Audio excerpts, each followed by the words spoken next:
This is the beginning of Impolite Company Season 2. I'm here with Mo, and we're going to discuss monetizing spirituality. We're focusing on the religion aspect of things today. Should be a short episode, but we've got a lot of ground to cover, maybe a second episode. Mo, why did you want to have this conversation with me today? Absolutely. I wanted to have this conversation with you because in a previous discussion, when we were doing a fun exercise of defining each other based on potential impressions someone may have of you, your impression of me was someone who monetized on spirituality, which I really giggled at that impression and actually do have experience with the opportunity to monetize on spirituality and have seen how quickly it can become twisted in many different ways and the benefits and big risks of doing it. So I think it's an interesting one that it can be wolves in sheep clothing, and it could be a position you're put into that you don't even mean to be put into, become a wolf in sheep's clothing in this way. And I think the ethos of spiritual jobs, spirituality as a career or jobs that touch on this, can be a bit tricky. And audiences for that type of job are seekers in their own way, which is not a bad audience to have.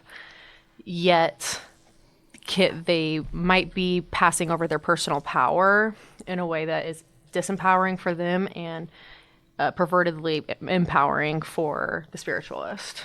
Yeah.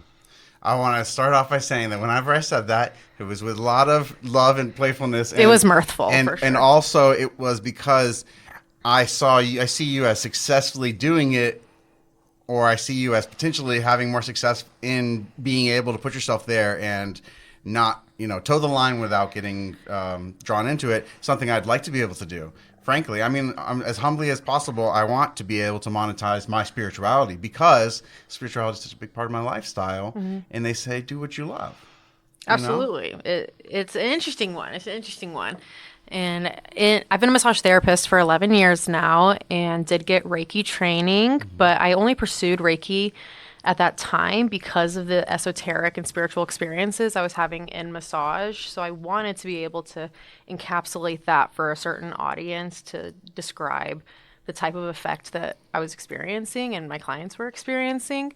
But when I was going down that path and started getting that like certification land and all this, I felt it actually pull me away from my own spirituality. I felt more blown out in my body and started experiencing negative impacts being a spiritual practitioner in that time. But I also saw a lot of fame potential at that time. I, saw the skyrocket. I got two wanting things to say happen. about this. One Please. thing is that we know that, having done that Reiki is directly monetized. The original guy who made it said, you can only get it by getting it from me. Mm-hmm. And I charge. And then you get it, and then you can charge and give it. It's kind of like a pyramid scheme. Yes, it's a lineage. Yes, and see, the lineages are very powerful, important parts of spirituality that we don't want to get rid of. That doesn't mean that it doesn't have power. I mean, it may be very effective, but it may also be a pyramid scheme. Absolutely. And then the second point I just want to say is that what they say about meditation and all this stuff, all these practices, is that as soon as you get any glimpse of like a drop of them, they come with.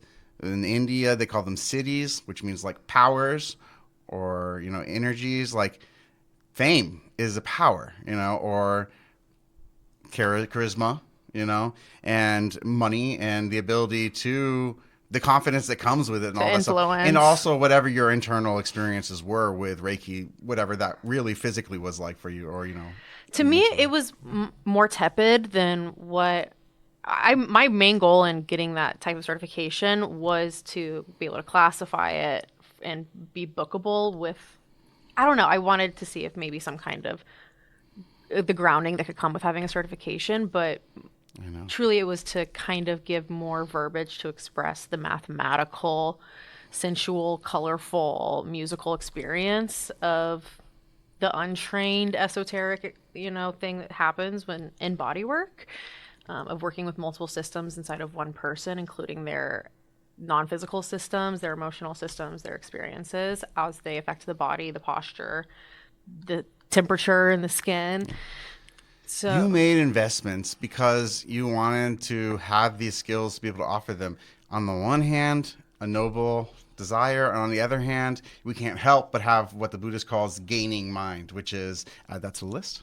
Now I can tell people I have finished my 200 hours of yoga training. I have finished my understanding of this knowledge, and now I can add that to I'm bookable, you know? Right. It was to create a bookability because I had an employer at the time, and they wanted to monetize on the experience that my clients were coming out and talking to them about. So like, the outside of myself, the word was starting to get out, and they wanted to be able to categorize me. So that's kind of where the Reiki came in. I saw a local practitioner, saw the tone of entering that lineage. And it did give me more respect for lineage and seeing the power of that. But my main takeaway that really benefited me personally with Reiki was my instructor told me that it's for your family. Like, Reiki is best done for the people you know. Like, and so I don't do it anymore. I'm not bookable in that way. And my core clients receive their additional effects from me, and they know that that elite thing is underground for us. It's not something that I promote online anymore. This just made me think of a story that I heard on a podcast recently, and she's basically talking about how someone's mother just made friends with this basically house-ridden, not very well-off disabled woman, but got friends with her, and then quickly she's like, oh, by the way, I'm a psychic.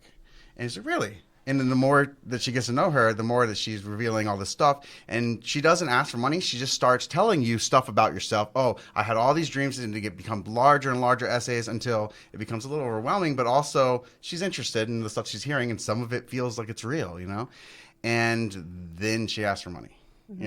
And before she asked for money, and really before she started all these essays, she just kept saying, I noticed that I have this connection with you, and that I am like having these revelations about your life. Like, I don't know why I'm having them, but I am.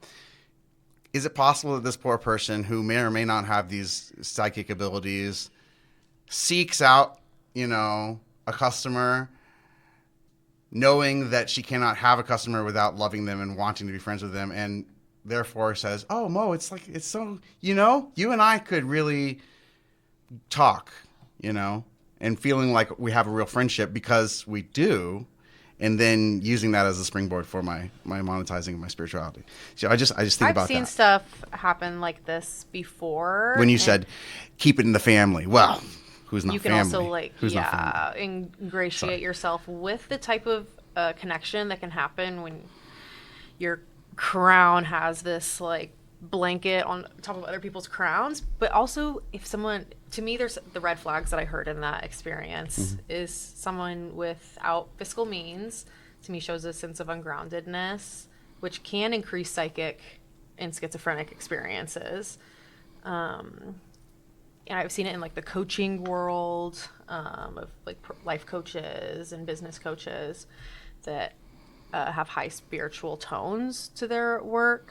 To me, I steer clear. Like, I do have respect for my friends who do it, but to me, I don't know if I have a wariness around that, a sincere wariness around it, just because I know that the practitioner also has a need in that moment, which can create the practitioner, the psychic, the medium. Just making sure I understand.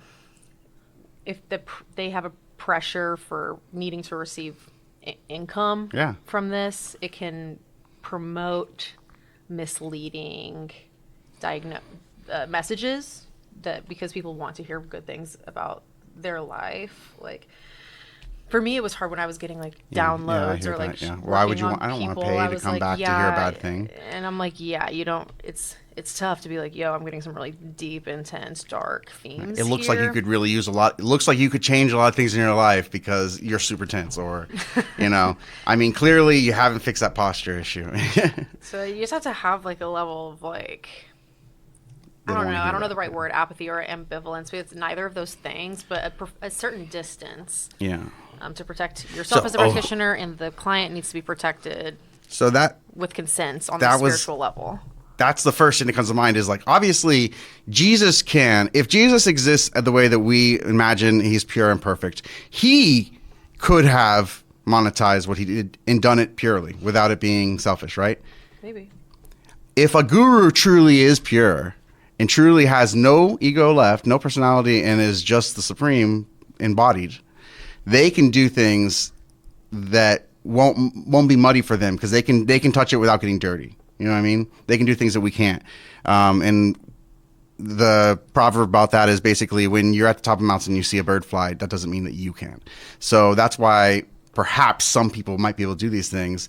And of course, this just opens the door for people to say that they're pure. It kind of reminds, like, I mean, I've had some intensely intriguing experiences just with myself and experiences with clients that are mystifying, impossible, and really shatters a certain level of reality. But then on the other hand, when I was living in South Korea, we heard stories of defectors coming in from North Korea, people who had escaped their country at risk of death. There is no reentry for them. There's really no exit either, but if you make it out alive, like, you can say what's going on in there. And their leader, everyone in their country has a picture of Kim Jong-un in their house, or whatever the current, that may be his father. But, and you're talking about demigods. This is, and his story is that, like, he was born on there was a double rainbow, and it was on a mountain. There's this, like, mystifying, like, inhuman level that starts to happen. It happened with Jesus as well, not to, like, compare the two, but just, like, when there's a figure that is considered perfect or deified, their human life starts to kind of lift off the ground a little bit as well. And it can be tempting to do that when people start perceiving you as someone with a high level of intuition or a connection to the divine and information that someone thinks that they don't have access to that. So they need to go to someone else to receive the information or hear from their beloveds that have passed. That touches on a question I have here is, do we need people dedicating their lives to these vocations? Is that a vocation that's needed? And, what you just said made me think, there's an argument for it. Yes, people are going around saying, I need to pay someone to help me with this issue. The need creates the demand creates the source. Yeah, and but it also creates, rife things for wolves and scam artists. But Well, my own mother is pursuing Catholicism right now and hangs out with nuns multiple days a week. So she has always been attracted to the convent, to women who have foregone human relationships other than with each other, sisters, to dedicate their life to service in the name of their Christ and their God and Mother Mary. So I do have a parent who is intensely interested in a pious life. Right. And for her, these people taking on the vocation of the nunnery are, they deserve some compensation. They need to live, right? They need to be provided for. Yeah, and if they're not provided for, they can't provide like what she's getting from them. Exactly. And she's experiencing something whether or not we believe so, right? And I believe she probably is. Yeah, and it kind of made me think about, like, wow, there's like an organelle in the Catholic system of women who are dedicating their life to the whatever it is, to the process, the spirit, of embodying Holy Spirit and living that life with rejecting, wealth. So it does seem that you and I agree that there may be a need. I think there is a need. There's possibly it's not. We can't make sure. There's no indubitable there's no way that there's a need. There might be a need.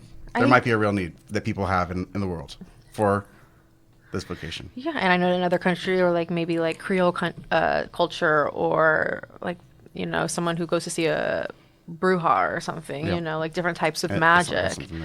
So, and that can seem, in the Christian Western world, that's perceived as dark or black magic. Whereas the Christian is more white, pure, white robe, purple sash, feet lifted off the ground, light upon the head. It's a different look. It's not a chicken foot in the dirt, but or it's not a egg. Yeah, I'm not cracked really open. I don't really see it like a white-black dichotomy at all. That's a conversation I like to have about the difference between magic and miracles is whether or not you approve of them. Interesting. Okay. So that's another conversation about superstition. Is that whenever Jesus does what he does, they say, "Oh, it's by the power of the Prince of Darkness that he does these things." That's what the detractor said about him. And he said, no, it's because I'm real. And so you can always, I asked this Christian lady if her her Buddhist friends ever had miracles? She said, yes, but that's just because of demons, you know? So, you know, they're always going to do that. And that's a great conversation too. But I will take us back to... There's always like a warning that like you don't know what you're channeling. You don't know if you open the door, you don't know what could come through. And I'm like, that's kind of a fair warning, but maybe it's also a scare tactic. And I always say good fruit comes from good trees. Jesus said that, and I'm going to use that for my basis on that one, is that if it's a good thing, you can't say the devil did it unless you're saying that the devil did a good thing.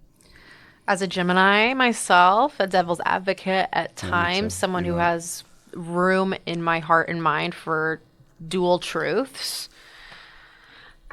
You know, I can't vilify the devil, and also can't vilify God, you know what I mean? When bad things happen to good people type of thing, and then they lose God in that moment, like, that doesn't mean they take on the devil, you know, like, so, Well, please. we're still in, maybe we'll just have to have some more conversations. Yeah, of course. Because a couple of these things are extra topics. We're just talking about the potential ethical problems in this vocation. I mean, how does one intentionally and sincerely serve as a nun and survive? There has to be some income. What about You're the people right. who just take care of the temple, like the janitors? Are they not monetizing spirituality because people come and put money into the church, and that's what their job is? Their job is just taking care of this building. You know, they benefit from our spirituality. They monetize Yeah, it. You know? for me, at one point, I had to put literally a price point on a service that was different than my standard therapeutic massage, and it was hard for me to define what is the price point on this. Like, is it as physically laborious? No. Is it more emotionally laborious? Yes. Is it a different certification? Yes. Does it matter? No. Yeah, and so I asked myself, what are the various approaches that you could take about monetizing spirituality? And I think that you're taking the middle road that I would agree with is there must be some. This is what I would say the economy or reasonable method approach to this is that there must be some compensation. It's just practical. It's not a virtue thing. It's not about you can't get the service unless. See, that's the merit or virtue idea. Is that I know that this is actually from like Kung Fu, but the idea is that you can, if your family cannot afford for you to take lessons, then you need to be focusing on spending your energy taking care of your family, not taking lessons anyway. You should be farming, you know? So basically that does cause the issue of, so then only the people who can afford it can go to martial arts class, but it also says, listen, you got to get your bases covered. So they give a merit. They say it's a meritorious thing to have the money to be able to do it. Yeah. And so really, not only is it necessary, but you're better off to follow the instruction of saying, if you can't afford it, then it's not for you. Yeah, I completely agree. And that if it's something that you're jealous of other people having, that just means it's for you one day. You just have to get your bases covered. Should it be for free? No. And I think people that's why I will would like say the mercy approach is that if I want anything from you at all, even if it's just emotional, then I'm tainting my message to you, my ability to give you whatever I have. But you don't see that as practical. I see it like also if someone wants a service, it benefits them to pay for it as well. So yeah, so They this have is really the buy-in. merit. You're really arguing the merit. And these are I just made these up, just trying to get some groupings. Of course. But to me, that sounds like you're really saying is that yes, for as long as you are attached to money, it's valuable for you to pay someone who might be a little bit less attached to money than you are. You know, I gotta agree with that. I mean, they're all good points. I will say that there's a yogic principle. I'm not going to say where I got it from. I know that Ram Dass has told me this, but I know this is in Hinduism and in yoga, is the idea that you serve the Dharma, you teach or give whatever it is your service is, and you do not ask for money. You don't. But knowing that this is your livelihood and that this is all you do with your time, people will give you, and you take it with gratitude because you need it, because you've made this your life. So there is like a middle path that's not about the virtue, giving virtue to or merit to be having money. And it's not that you get something out of paying me. It's just that I do need to get paid, and I will take what I can. Absolutely. And trade is welcome as well. And kind of like you said, that if someone can't afford Kung Fu lessons, really their energy is best spent creating their means and setting up their life to get that income to funnel it into the hobbies they're interested in. For me as a practitioner, over time, to keep my rates accessible, put in that auxiliary work to create low overhead for myself in situations where I can charge as medium as possible. Yeah, so, the middle road would say, I'm just breaking even. I've been breaking even for 10 years. This is my 11th year, and I'm now electing for a different outcome where I can grow my savings. Yeah. So we hope, as both of us hoping to monetize spirituality, it can be ethically monetized. Yeah, I put in 10 years of break even to maintain, to know that I'm not asking for more than what was fair for the math and the sustainability of that work, but that over time, I do believe that. You have a couple more minutes? Well, we can go right up to the hour. Just a couple more things to make sure that we're covering. Maybe we'll talk about them next week. When we were asking ourselves what are the potential ethical problems, two of them were really that it filters access to the services, which we were just discussing, and the other one is the commodification of the sacred. And that when that was the argument of mercy, is that it should be free, because if you get anything out of it at all, then you're tainting it. The well is tainted. Yeah, it can taint the output as well. Exactly. Because you have a consumer now, and you have to cater to your consumers. It can't be done. So that would say it just can't be done ethically. The commodification of the sacred, that issue is like the big boundary. Because we can practically answer the other one, which is, does it filter? Is it reasonable to let poor, are we only letting richer people buy it? But is the sacred something that needs to be kept pure, and are we fucking ourselves over by charging for it? Are we fucking the system? Let me think on it. Yeah. Because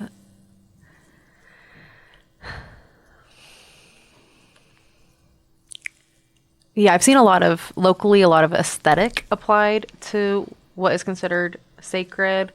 That is, the aesthetic is part of the commodification. Yeah. Look at me. I'm wearing spiritual stuff. This is my spiritual shirt and my spiritual necklace, my spiritual beads and my spiritual bracelet. If I could afford it, I'd have spiritual glasses and, something else.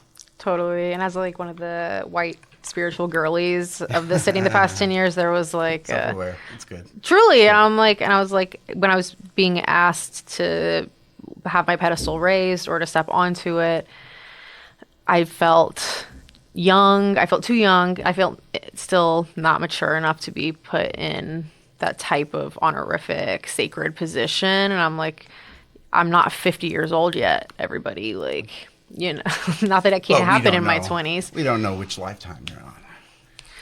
True. And I think that's true. But, I think that like the flower will blossom at its own, just because people are looking at it too. Yeah, I definitely believe in intuition. So you listen to yourself. That's the truth. Of course, the fear is that, the people who are telling themselves, not me, someone else, are the ones that should be. And the ones who are like, yeah, definitely me. Like, maybe not. That's always the fear. But I don't want to live in fear.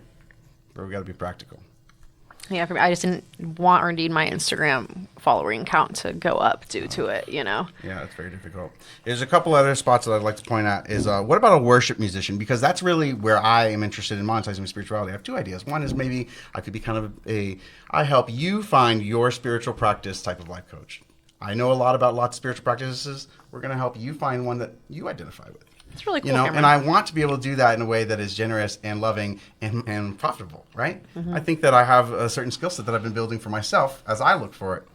But alas, I don't think I'm ready for that yet. Yeah, you do have that lexicon. I am closer to charging. It's a yoga class where instead of I show you moves, I sing the song and play my harmonium. It's kind of like a concert or a sing-along, but it's a yoga class. Cameron's really good on the harmonium. If you guys have not heard him, definitely tune in for a listen on that. It is very cool. You have not heard anything like it. And he's got a great musical voice and a very unique instrument. Thank you. And so with the money and time that thousands of hours I've spent learning these mantras, should not be compensated, Or a Christian rock musician. I mean, is it so bad that he spent years writing crappy rock songs before one of them became famous and became a millionaire? Let's not get into the whole millionaire's ethical thing. I'm willing to fight with you about that too. We can talk about true funds another time. There's It's maybe on Hulu or Netflix, but there is a documentary specifically on Christian music and the big boom of the Christian music industry, which created even essentially many Christians would not even consider the musicians that were to be like true practicing Christians, but their music was in the genre. It wasn't. I, even as a teenager, was, on stage at churches as part of like music lead teams. Yeah. As a volunteer, I did it. I did it as a volunteer. Yeah, obviously it was not a paid position for me, but it was. There's a lot of gay people on that stage too, to be honest. All right, this is a good ending there. Next time, maybe we'll touch on some of these other people that monetize spirituality. I mean, we kind of talked about them, but televangelists is something that Nathan brought up. I mean, televangelizing is its own class of monetizing spirituality. We can talk about that. And then there's these yoga teachers, gurus, and temple workers who each have services that they offer that we need, like a teaching or... yoga teachers and gurus are different types of teachings, and temple workers doing the manual work that we need for the temple to survive. And this last one is what I call ritual specialists. That's a fancy academic word for magic user, exorcist. Jesus was technically a ritual specialist.